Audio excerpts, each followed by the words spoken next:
The Premier has endorsed the axing of nurses' positions from the Townsville Health District, saying it won't necessarily affect patients.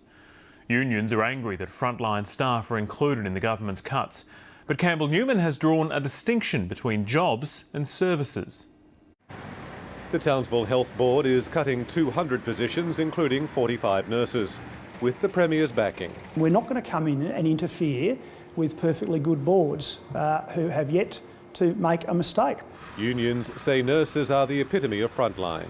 People who work in our hospitals, in our courts and in our schools are frontline staff, despite the bureaucratic definitional games being played by the department and the ministers. What if they're involved in filling out forms, conducting sort of assessments of case histories? For the Premier, there's a difference between protecting frontline workers and frontline services.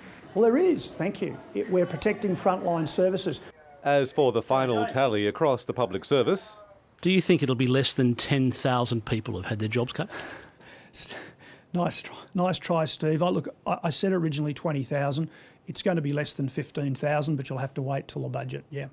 Jobs are being cut because the budget is so tight, which also means there's no money yet for Queensland to join the National Disability Insurance Scheme. But there will be a trial of part of it. 1,300 families will be able to choose their own support services, not go through an organisation.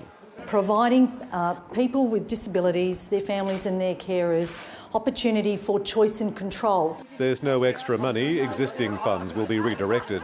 Oh, look, the state supports the NDIS.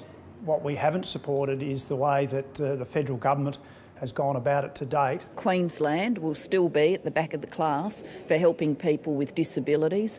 What he's announced today doesn't bring any new resources. The Premier wants to invest hundreds of millions of dollars more 2 years from now. Chris O'Brien, ABC News, Brisbane.